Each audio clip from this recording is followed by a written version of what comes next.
It's on. President Trump is the law and order president. I'm a postal worker. And we're taking good care of our postal workers. That I can tell you. He took action. He formed a school safety commission that issued dozens of recommendations to make schools safer. It hurt my soul to hear the terrible names that people called Donald. The worst one is racist. President Trump is bringing this country back roaring. He's bringing the American spirit to life. We are making America great again, and with your vote in 2020, we will keep America great.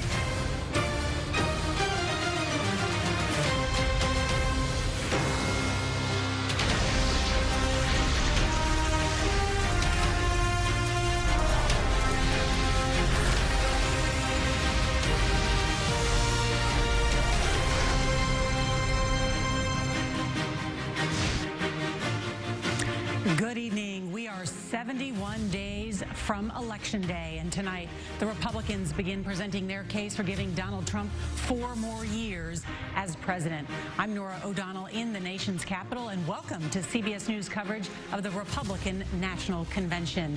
This convention will look different than years before. President Trump will not have the packed arena nor the boisterous crowds he enjoys. Many of the speeches will be from an auditorium here in Washington. But earlier today, a few hundred delegates gathered in Charlotte, North Carolina, where the roll call vote was held and President Trump was officially renominated. This is the most important election in the history of our country. Don't let them take it away from you. Tonight, we'll hear from former UN Ambassador Nikki Haley, the president's oldest son, Donald Trump Jr., and South Carolina Senator Tim Scott. Throughout the week, I'll be joined by our contributors and analysts, CBS News senior political analyst and 60 Minutes correspondent John Dickerson, CBS News contributor Maria Elena Salinas, President Trump's first chief of staff and former RNC chairman Reince Priebus, and the director of African-American advertising for Hillary Clinton's 2016 presidential campaign, Democratic contributor Joel Payne. Welcome to all of you. So good to have you. John, let me start with you. President Trump's going to appear any minute now. We're going to take that. He's also going to appear every single night, as will a member of his family. Is the party of Lincoln now the party of Trump? You won't be able to forget that this is Donald Trump's party. It's almost like one of his buildings with his name on it. And it's not just because he's going to be there every night. He's in everybody's mouth. This is not about the Republican Party. This is about the party of Donald Trump. In our most recent poll, almost 60% of Republicans identified themselves as Trump voters before they identified themselves as Republicans. And the feel of the night so far and through the week feels like Donald Trump. And finally, when you look at the convention compared to the ones we've been to in the past, where you have past presidents and representatives of families, those are not involved. This is all Donald Trump.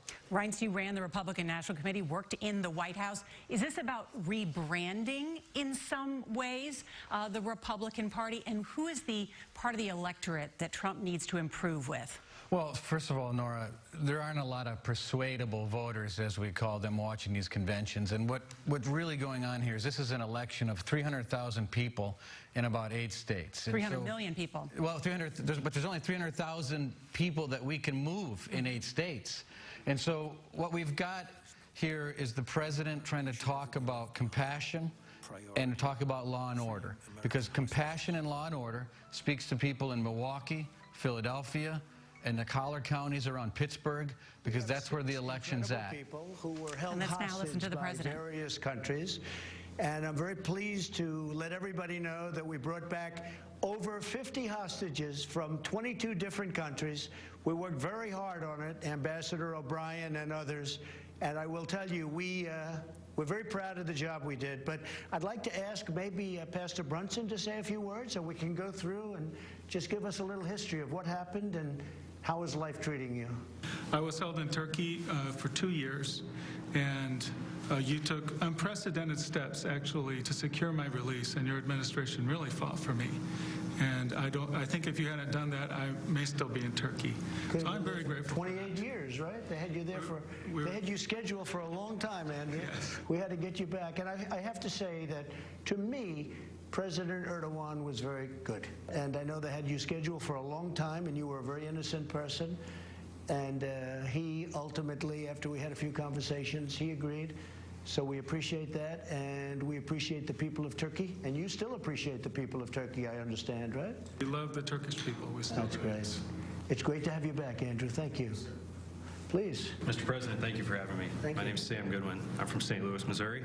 I was held in Syria for 63 days, and I think I speak for my fellow former hostages and detainees here when I say I'm as grateful as I've ever been for anything to be home safely. And thank you for the invitation and opportunity to be here. Particularly, Ambassador O'Brien was incredibly supportive and helpful to my family, and can't say enough nice things about him. Thank you for promoting him. Good. And just really happy to be here. So thank you. We got you back. You got me back, yeah. We got you all back, and we have some more that we're working on right now to get back that we better do. Please, go ahead. My name is Michael White, Mr. President. I do, once again, it's an honor to be here, honor to meet you in person. Basically, what had happened with me is I traveled over to the country of Iran. It turned out it was a major trap, and I was apprehended there. I went through a lot in their injustice system, in the Iranian justice system. Iran is an oppressive, extortionist, terrorist regime. You know what I'm talking about. But what you did, sir, is you were able to get me out of that prison in record time. It was amazing. Thank you very much. Well, thank you. Really The honor's all mine. Please. Yeah, my name's Josh Holt. This is my wife, Tammy. Yes. We were held hostage in Venezuela for 2 years. I know very well. And you helped us get out. Senator Hatch worked with you very well on that as well. And it was a great honor to be able to meet you right when we got back. And I remember a lot of people asked me, what was it like meeting President Trump? And I just say I was blown away. I'd just gotten released after 2 years. Then I'm shaking the hand of the president in the Oval Office. So I don't really remember a whole lot of it. So it's nice to meet you again. And it's been great. It's been great to be back, helping people through situations that they've gone through. And now we have started our family. Well, the great people of Utah really wanted me to do something about the two of you, and we were able to do it. And a little bit of a miracle, I think, frankly. It was. Because it was a very hostile period. And we appreciate everybody working so hard with us, but we were able to get you both back. And are you living in Utah now, I hope? We're still living in Utah. That's good. We'll say hello to the folks in Utah because they're great people. Thank you very much. Congratulations. Thank you. Please. I'm Brian Aaron. Spent an unexpected trip there in India. I was not going to India. I was going through India to Nepal, where I've been working for the last 18 years. But on behalf of my family and myself, thank you, President Trump, for getting us out and getting us home. The darkest moment of our whole time together, your letter to my wife came. And it really gave her the hope and the peace. And from that time forward, as more people got involved, especially the ambassador there in India, things became more peaceful, and the hope was there for the last 4 months that we really would get to come home, because they had planned on keeping me for 3 to 5 years. The original charge thing was 3 to 5 years, right, and that was cleared, and then they came up with new charges to do a 7-year term. Well, India responded very well to my request. Good. So we appreciate that. And I appreciate everything y'all did. Thank you all for being with us. We have a few more people we want to get back, and we will get them back, and they'll be back very soon. Thank you very much. Appreciate it. Great stories. They're the President of the United States highlighting a number of Americans who'd been held hostage overseas and were brought back through efforts of the Trump administration. I want to bring in CBS News Chief Washington correspondent Major Garrett now, who is outside the Andrew Mellon Auditorium where tonight's headliners are speaking. And that's clearly an effort by the president to say, this is something positive I've gotten done. Sure. What about some of the other promises he's made and promises he's kept? So a quick disclaimer, Nora, this list will not be exhaustive. The White House has a much longer list than we will show you of promises kept, and the Democratic National Committee has a much longer list of promises broken. But the ones we're going to show you are the ones that are going to be litigated in this campaign and part of the governing reality of the next president, whoever that might be. So the president reduced tax rates for individuals and corporations. He rebuilt and expanded the southern border wall. He also got out of the Paris Climate Accord and dropped out of the Iran nuclear deal. Important to conservatives, he appointed and saw confirmed 2 Supreme Court justices and more than 200 other justices to the federal bench. On the not kept side of the ledger, the deficit is higher, so is the national debt. A Affordable Care Act remains, and there's no health care reform under a Republican banner. And also, the president promised during the campaign, I heard it over and over, Mexico would pay for the new border wall. Well, that hasn't happened. But what we heard tonight, Nora, is not only these promises made, promises kept, but the way the president keeps his promises. Republicans saying his methods are tough, but they are effective. Nora, back to you. All right, Major, thank you. Still ahead, we've got speeches by Nikki Haley, Donald Trump Jr., and Senator Tim Scott. You're watching CBS News coverage of the Republican National Convention.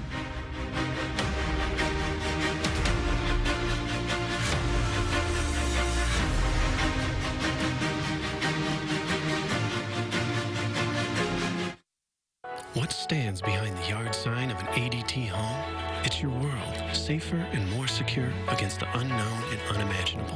With tested, trusted, 24/7 protection and a system we help you customize with video doorbells, indoor and outdoor cameras, locks and lights, carbon monoxide detection, and fire and smoke alarms. Now, get our lowest rate for fast response monitoring starting at just $28.99 a month. About $1 a day for ADT. Call 1-800-ADT-ASAP.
He said he was a Roman Catholic. He knew he had to hide the truth. But the country I was born in is gone, totally destroyed. When I watch the news in Seattle, Chicago, Portland, and other cities, when I see the history being rewritten, when I hear the promises, I've heard echoes of the former life I never wanted to hear again. I see shadows I thought I had outrun. My parents only wanted one person to decide my fate, me.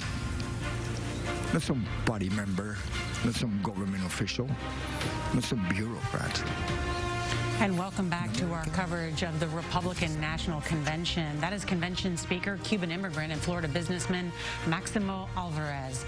And let's bring back in our panel here. And Maria Elena, this is the anti-Castro, anti-Cuba message, but also, look, what could happen here in America. There's echoes of what's happening in Cuba, this anti-socialist message. Exactly. And I think that what the Republicans have been doing is painting the Democratic Party as socialist. It doesn't matter if Bernie Sanders and Elizabeth Warren aren't on the ticket. They still want to categorize them as if they were socialists. And that really works well with the Cuban Americans, with the Venezuelans, the Nicaraguans, and even the Bolivians, especially in Florida. But that's between the 20 and 25% of Latinos that are already staunch Republicans that will vote for any Republican.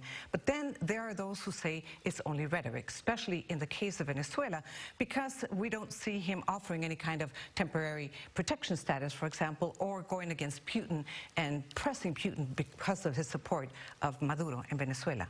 I want to bring in Joel Payne because I want to talk about, because you study this, all the different demographics. Trump won in 2016 where he is losing ground today. Independents, suburban voters, college-educated white voters, and seniors. Where do you see that map there with those different groups?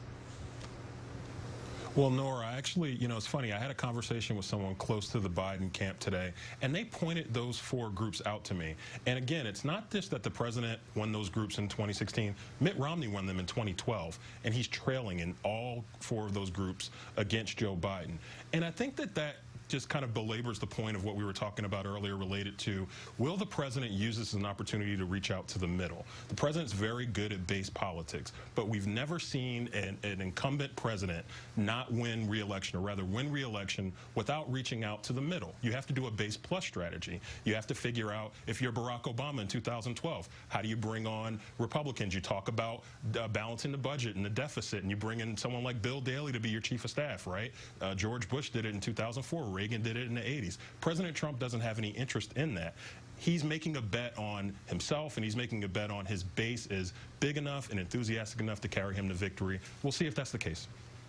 Reince, you were talking about that. This group of collar counties that are going to be so important that Trump has to do better with. Why is the president failing among some of these suburban communities this year? Well, look, I think if you look at the issues that were on the table now, before COVID and coronavirus, I think the president was doing pretty well. But coronavirus came around. People are scared.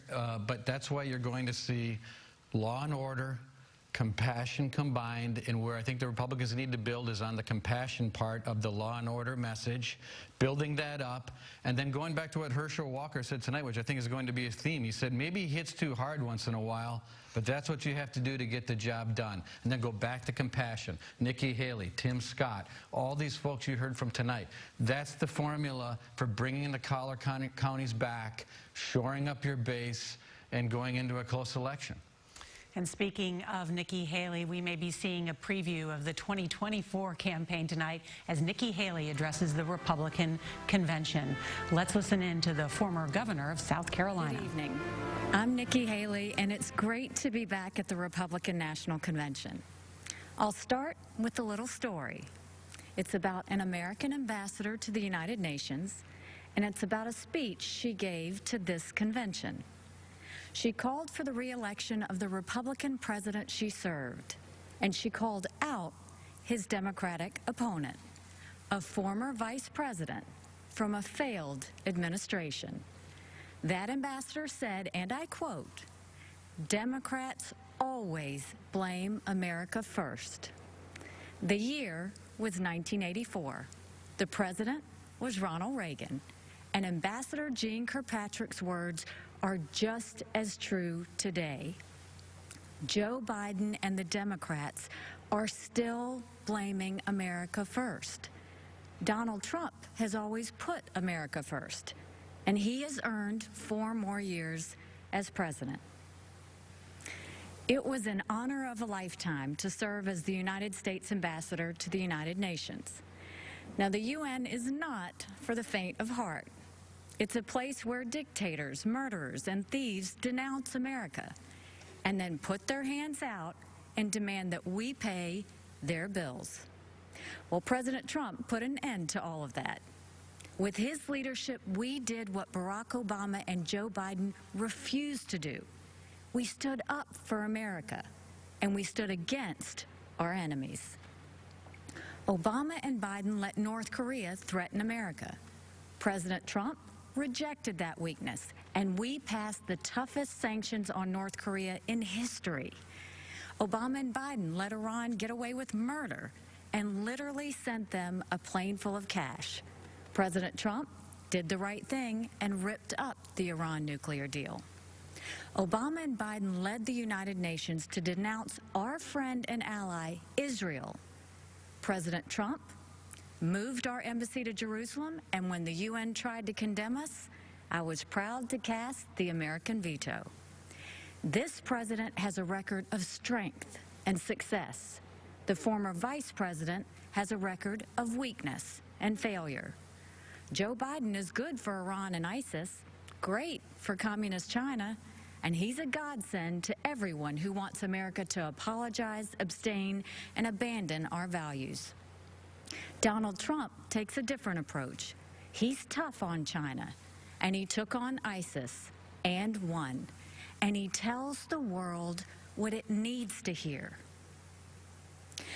At home, the president is the clear choice on jobs and the economy. He's moved America forward, while Joe Biden has held America back. When Joe was VP, I was governor of the great state of South Carolina. We had a pretty good run. Manufacturers of all kinds flocked to our state from overseas, creating tens of thousands of American jobs. People were referring to South Carolina as the beast of the Southeast, which I loved. Everything we did happened in spite of Joe Biden and his old boss. We cut taxes, they raised them. We slashed red tape, they piled on more mandates. And when we brought in good-paying jobs, Biden and Obama sued us. I fought back, and they gave up. A Biden-Harris administration would be much, much worse. Last time, Joe's boss was Obama. This time, it would be Pelosi, Sanders, and the squad. Their vision for America is socialism, and we know that socialism has failed everywhere. They want to tell Americans how to live and what to think. They want a government takeover of health care. They want to ban fracking and kill millions of jobs. They want massive tax hikes on working families. Joe Biden and the socialist left would be a disaster for our economy. But President Trump is leading a new era of opportunity. Before Communist China gave us the coronavirus, we were breaking economic records left and right. The pandemic has set us back, but not for long.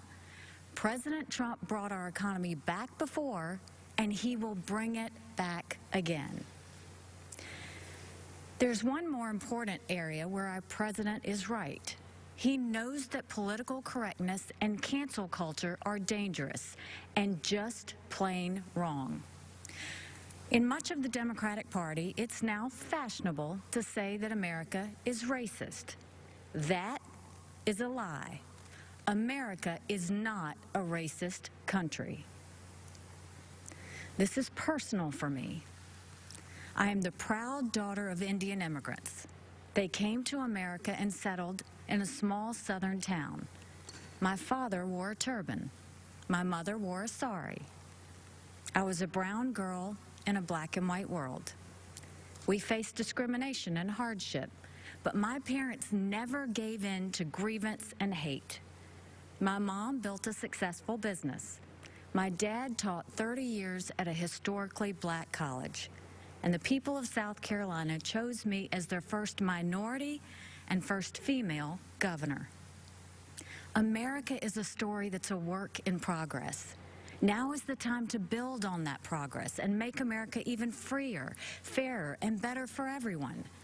That's why it's so tragic to see so much of the Democratic Party turning a blind eye towards riots and rage. The American people know we can do better. And of course we value and respect every black life.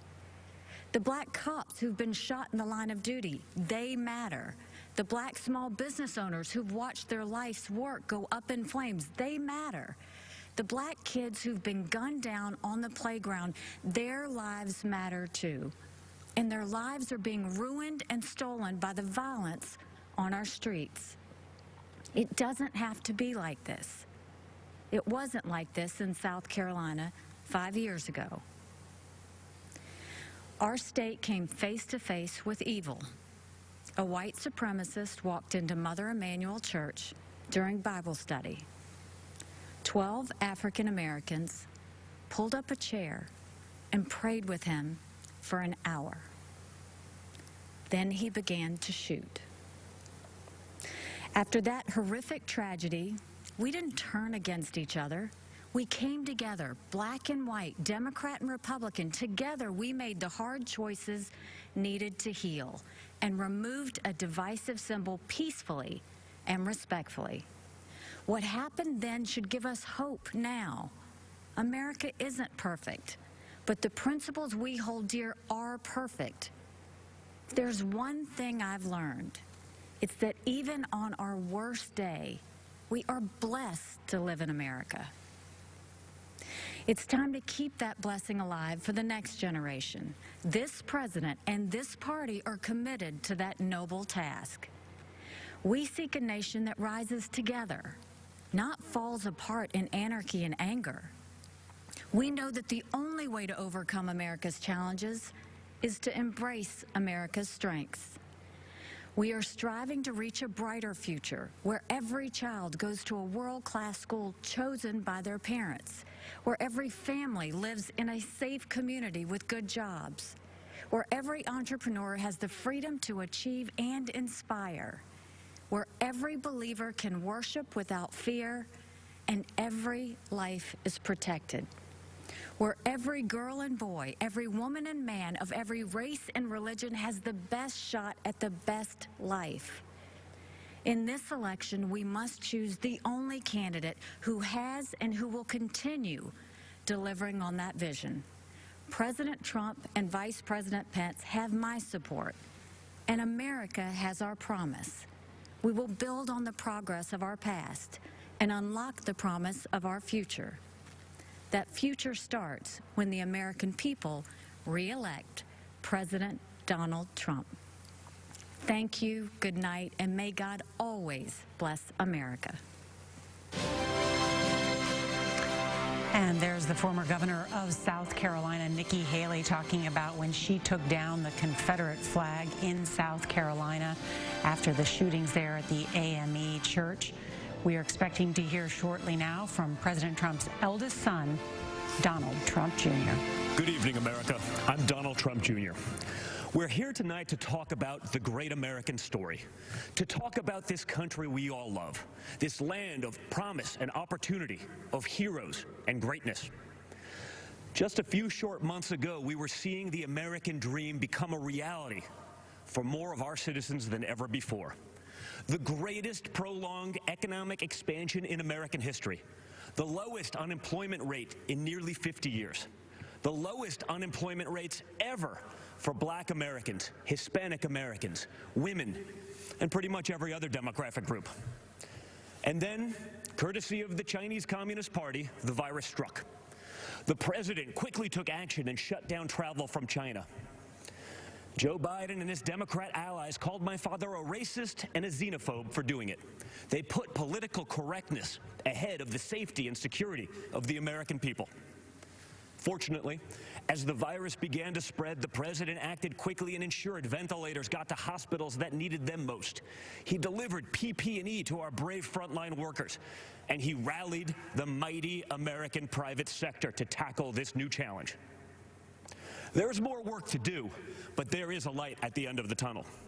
Job gains are outpacing what the so-called experts expected. But Biden's radical left-wing policies would stop our economic recovery cold. He's already talking about shutting the country down again. It's madness.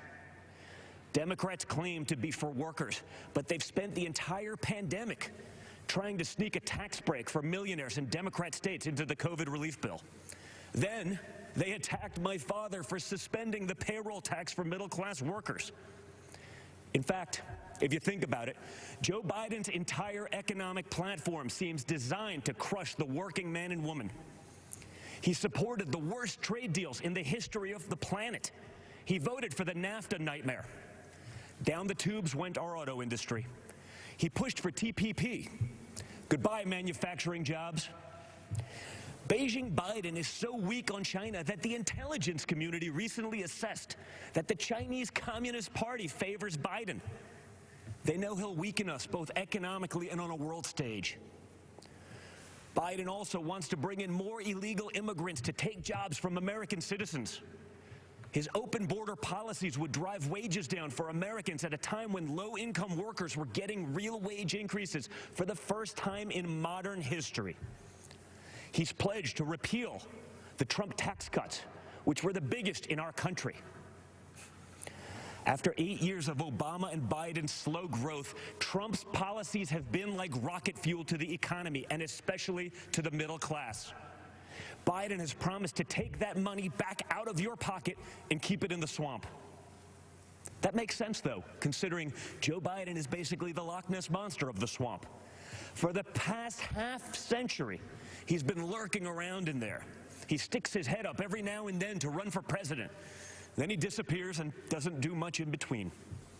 So if you're looking for hope, look to the man who did what the failed Obama-Biden administration never could do and built the greatest economy our country has ever seen. And President Trump will do it again. We will be stronger than ever because when we put our mind to it, there is no obstacle that America can't surmount. Except there's a difference this time. In the past, both parties believed in the goodness of America. We agreed on where we wanted to go. We just disagreed on how to get there. This time, the other party is attacking the very principles on which our nation was founded. Freedom of thought, freedom of speech, freedom of religion, the rule of law. Thomas Jefferson famously said, "I have sworn upon the altar of God eternal hostility against every form of tyranny over the mind of man." Our founders believed there was nothing more important than protecting our God-given right to think for ourselves. Now, the left, they're trying to cancel all of those founders. They don't seem to understand this important principle. In order to improve in the future, we must learn from our past, not erase it. So we're not going to tear down monuments and forget the people who built our great nation. Instead, we will learn from our past so we don't repeat any mistakes. And we will work tirelessly to improve the lives of all Americans. Joe Biden and the radical left are now coming for our freedom of speech. They want to bully us into submission. If they get their way, it will no longer be the silent majority. It will be the silenced majority. This has to stop. Freedom of expression used to be a liberal value, at least before the radical left took over. Now the Republican Party is the home of free speech, the place where anyone from any background can speak their mind, and may the best ideas win. People of faith are under attack. You're not allowed to go to church, but mass chaos in the streets gets a pass. It's almost like this election is shaping up to be church, work, and school versus rioting, looting, and vandalism. Or, in the words of Biden and the Democrats, peaceful protesting. Anarchists have been flooding our streets, and Democrat mayors are ordering the police to stand down. Small businesses across America, many of them minority-owned, are being torched by mobs. The Democrat mayors pretend it's not happening. They actually called it a summer of love. And that brings me to another important principle. Every American must be free to live without fear of violence in your country, in your communities, and in your homes. All men and women are created equal and must be treated equally under the law. That's why we must put an end to racism, and we must ensure that any police officer who abuses their powers is held accountable. What happened to George Floyd is a disgrace, and if you know a police officer, you know they agree with that too. But we cannot lose sight of the fact that our police are American heroes. They deserve our deepest appreciation. Because no matter what the Democrats say, you and I both know when we dial 911, we don't want it going to voicemail. So defunding the police is not an option. Everything starts with safety and security. You can't have anything else without it. You can't focus on building a better future for your children without the peace of mind that they can study safely in their classrooms, play safely in their neighborhoods, and sleep safely in their beds. But safety is only the beginning. Trump's America is a land of opportunity, a place of promise. I was fortunate enough to grow up in a family that could afford the best schools and the finest universities. But a great education cannot be the exclusive right of the rich and powerful. It must be accessible to all. And that's why my dad is pro-school choice. That's why he's called education access the civil rights issue, not just of our time, but of all time. It is unacceptable that too many African American and Hispanic American children are stuck in bad schools just because of their zip code. Donald Trump will not stand for it. If Democrats really wanted to help minorities and underserved communities, instead of bowing to big money union bosses, They'd let parents choose what school is best for their kids. They'd limit immigration to protect American workers. They'd support the police who protect our neighborhoods. They'd learn how to negotiate trade deals that prioritize America's interests for a change. They'd end the endless wars and quit sending our young people to solve problems in foreign lands. They'd cut taxes for families and workers. They'd create opportunity zones that drive investment into inner cities. In other words, if Democrats cared for the forgotten men and women of our country, they'd do exactly what President Trump is doing. America is the greatest country on earth, but my father's entire worldview revolves around the idea that we can always do even better. Imagine the life you want to have, one with a great job, a beautiful home, a perfect family. You can have it. Imagine the country you want to live in, one with true equal opportunity, where hard work pays off and justice is served with compassion and without partiality. You can have it. Imagine a world where the evils of communism and radical Islamic terrorism are not given a chance to spread, where heroes are celebrated and the good guys win. You can have it. That is the life. That is the country. That is the world that Donald Trump and the Republican Party are after. And yes, you can have it. Because unlike Joe Biden and the radical left Democrats, our party is open to everyone. It starts by rejecting radicals who want to drag us into the dark and embracing the man who represents a bright and beautiful future for all. It starts by re-electing Donald J. Trump, President of the United States. Thank you, and God bless America.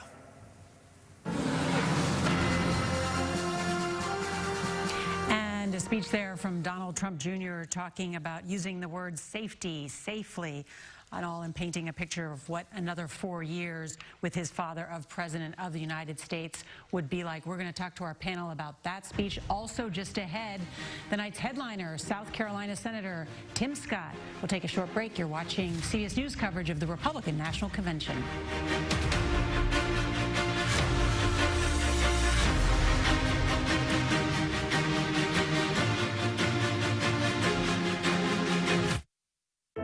To tell you about my great-grandmother. My grandma. My cousin. My great-great-grandmother. She was all of 4 feet 11, but very tenacious. Very independent woman. Driven, passionate. Grit, perseverance. She marched. She wrote. She demanded. She was proud to pass on legacy of civic-mindedness to her descendants. I'm very proud to carry on her story. Her story. Find their stories. Make them count. At Ancestry. The ADT yard sign stands watch over your home and family with tested, trusted 24/7 protection. Now get our lowest rate for fast response monitoring starting at just $28.99 a month, about $1 a day. Call 1-800-ADT-ASAP.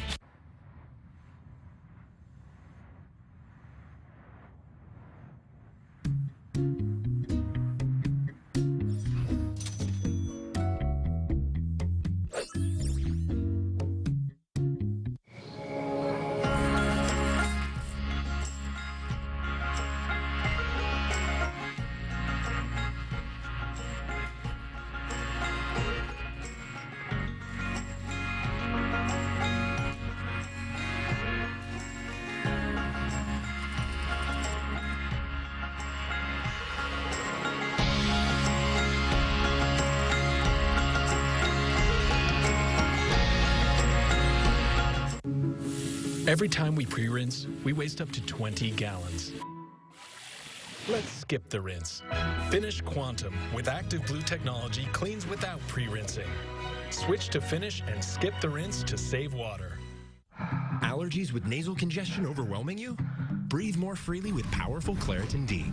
Claritin D improves nasal airflow 2 times more than the leading allergy spray at hour 1. Claritin D. Get more airflow.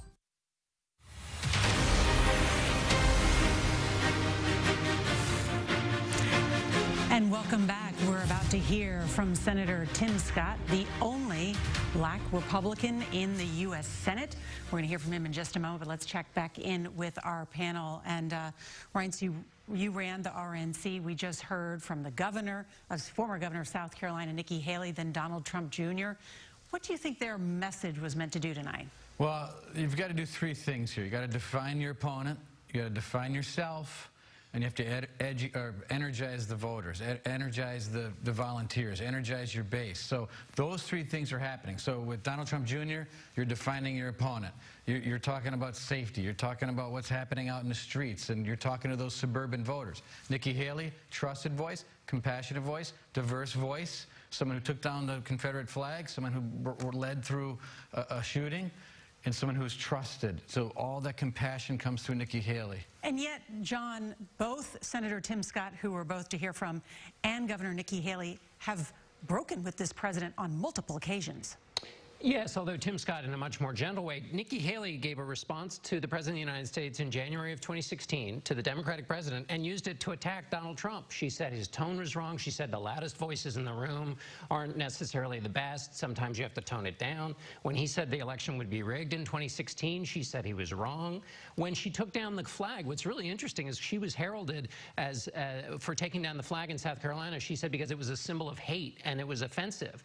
Well, the president that she's supporting is now defended that flag as a part of history. So she's traveled quite a road to come to the convention tonight. All those bona fides that Reince mentioned were built in a different kind of Republican Party. And again, it's a sign of how the Republican Party has really moved to be Donald Trump's Republican Party. But the significance of ending the first night of the Republican convention with the Republican Party's most powerful black Republican in the Senate is not lost on many people. And I think many are looking forward to what he is going to say tonight. Right. And yeah, you couldn't have the Republican Party, as Democrats defined it, that would have Tim Scott speaking in last. Good evening. Let's listen. I'm Senator Tim Scott from the great state of South Carolina. To all of you tuning in and participating in the political process, God bless you. This isn't how I picture tonight, but our country is experiencing something none of us envisioned. From a global pandemic to the deaths of George Floyd and Breonna Taylor, 2020 has tested our nation in ways we haven't seen for decades.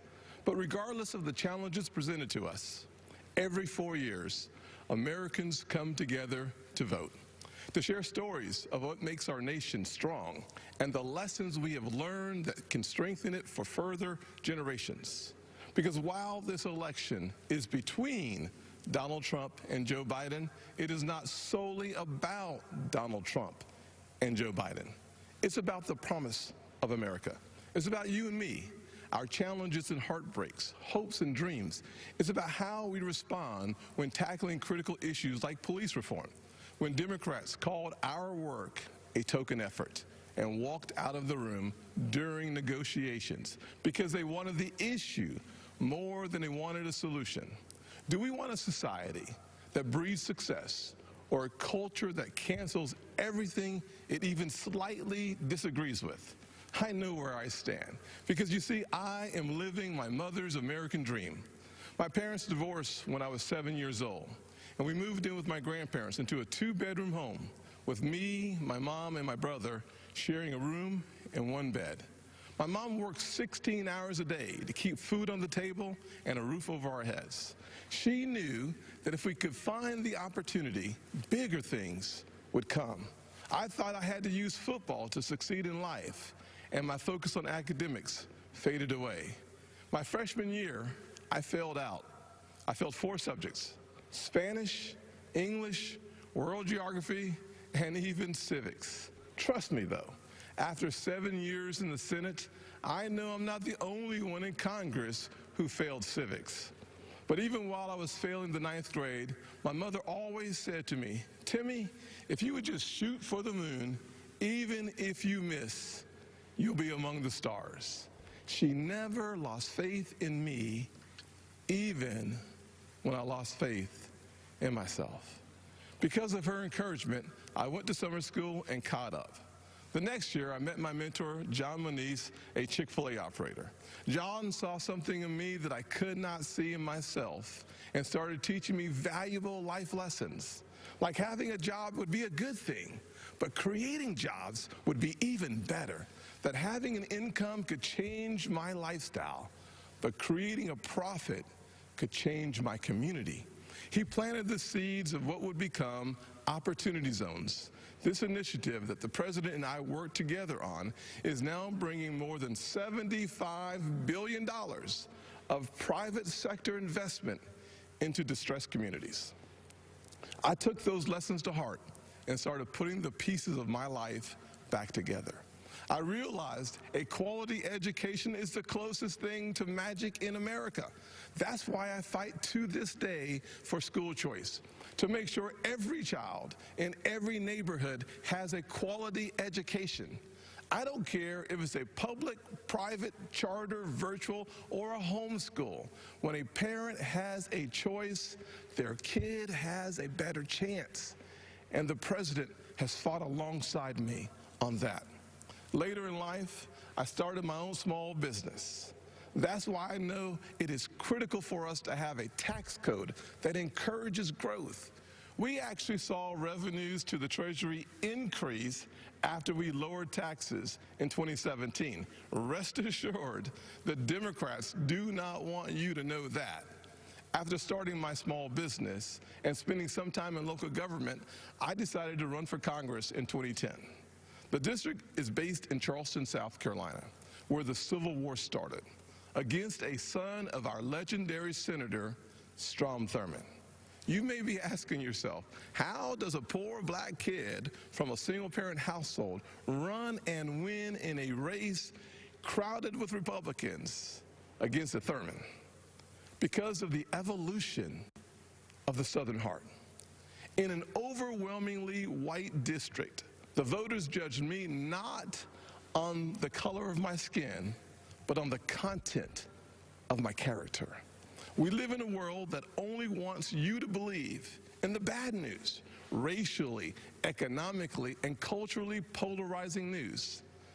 The truth is, our nation's arc always bends back towards fairness. We are not fully where we want to be, but I thank God Almighty, we are not where we used to be. We are always striving to be better. When we stumble, and we will, we pick ourselves back up and try again. We don't give in to cancel culture or the radical and factually baseless belief that things are worse today than in the 1860s or the 1960s. We have work to do, but I believe in the goodness of America, the promise that all men and all women are created equal. And if you're watching tonight, I'm betting you do too. Over the past 4 years, we have made tremendous progress towards that promise. President Trump built the most inclusive economy ever. 7 million jobs created pre-COVID-19, and 2/3 of them went to women, African Americans, and Hispanics. The first new major effort to tackle poverty in a generation, Opportunity Zones. We put hard-earned tax dollars back in people's pockets by cutting their taxes, especially for single-parent households like the one I grew up in, cutting single mothers' taxes 70% on average. President Trump supported these tax cuts for those single moms and other working families and signed these policies into law, and our nation is better off for it. So, I'm going to ask you, the American people, not to simply look at what the candidates say, but to look back at what they've done. This election is about your future, and it is critical to paint a full picture of the records of Donald Trump and Joe Biden. Joe Biden said if a black man didn't vote for him, he wasn't truly black. Joe Biden said black people are a monolithic community. It was Joe Biden who said poor kids can be just as smart as white kids. And while his words are one thing, his actions take it to a whole new level. In 1994, Biden led the charge on a crime bill that put millions of black Americans behind bars. President Trump's criminal justice reform law fixed many of the disparities Biden created and made our system more fair and just for all Americans.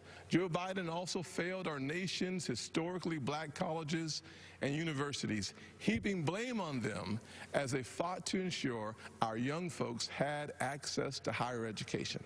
Once again, to clean up Joe Biden's mess, President Trump signed into law historically high funding for HBCUs, as well as a bill to give them permanent funding for the first time ever. And now Joe Biden wants to come for your pocketbooks. Unless, of course, you're a blue state millionaire. I'm serious. That's one of their solutions for the pandemic. They want to take more money from your pocket and give it to Manhattan elites and Hollywood moguls so they get a tax break. Republicans, however, passed President Trump's once-in-a-generation tax reform bill that lowered taxes for single moms, working families, and those in need.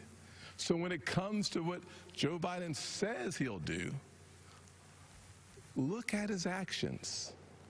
Look at his policies. Look at what he already did and what he didn't do while he's been in Washington for 47 years. Ladies and gentlemen, people don't always see those failures because they think we're having a policy debate on two sides of an issue. That is not what is happening. Our side is working on policy, while Joe Biden's radical Democrats are trying to permanently transform what it means to be an American. Make no mistake, Joe Biden and Kamala Harris want a cultural revolution, a fundamentally different America. If we let them, they will turn our country into a socialist utopia. And history has taught us that path only leads to pain and misery, especially for hard-working people hoping to rise. Instead, we must focus on the promise of the American journey. I know that journey well. My grandfather's 99th birthday would have been tomorrow. Growing up, he had to cross the street if a white person was coming.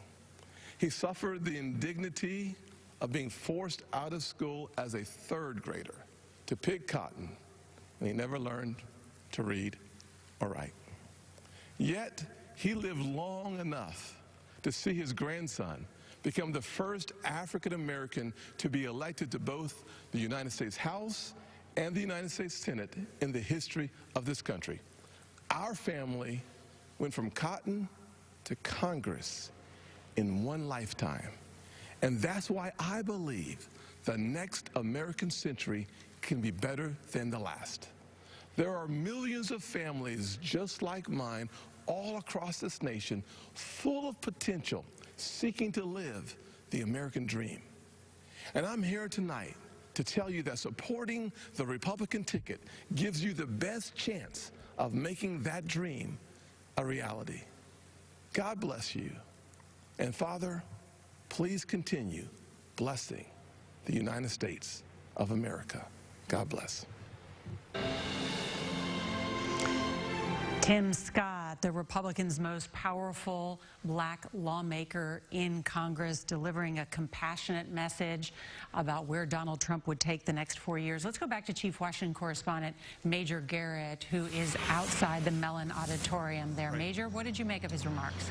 So why were Nikki Haley and Tim Scott chosen for such prominent roles? To try to deflect some of the worst impressions that independents and suburban Republican voters have about the president. Focus group after focus group internally in Republican Party headquarters show that they have tuned out the president. They're exhausted by him. So Tim Scott and Nikki Haley said, let's take Trump out of it for a second. Think about your own economic future. Think about this idea of cancel culture. Think about law and order.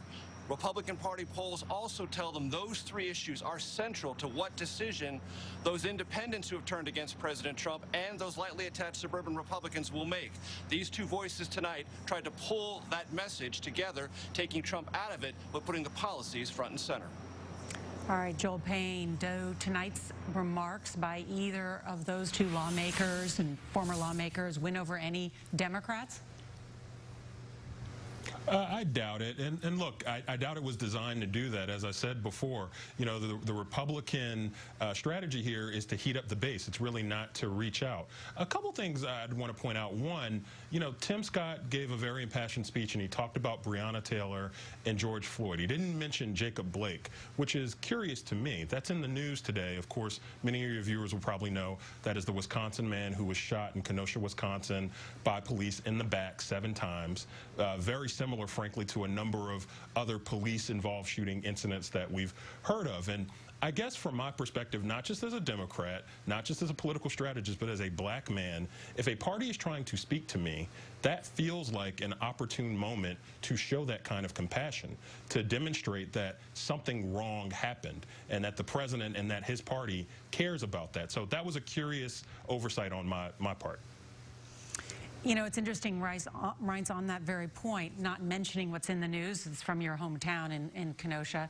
What happened to Jacob Blake, shot allegedly by police 7 times in the back, you can see in the video.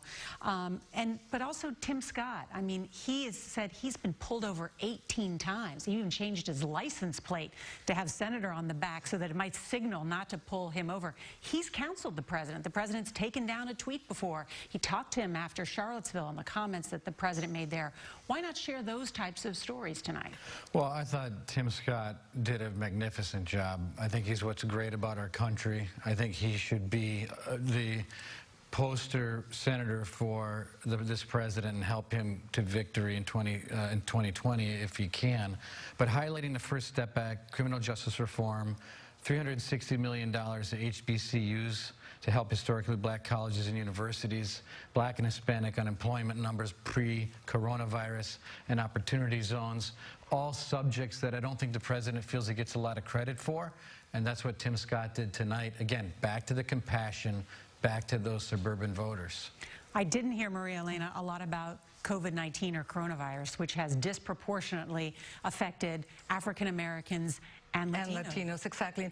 He didn't talk about it now, but in the first hour, which we didn't air, but the first hour of the convention, there was a lot of talk about COVID-19 and sort of like saying everything that the president has done. Now, we heard Donald Trump Jr. did talk about that and said, my father made sure that every hospital had PPE. He called it PP&E.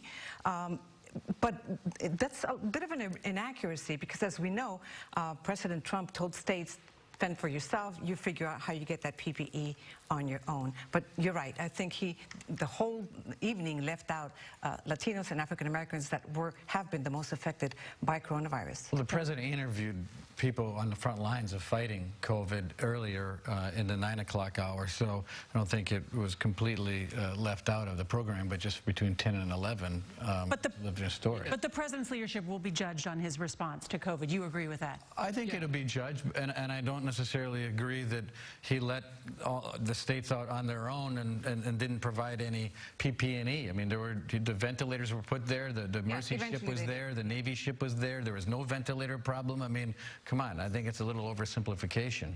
Governor Hogan has said that they were left without federal leadership on the issue of when it comes to masks and protective care.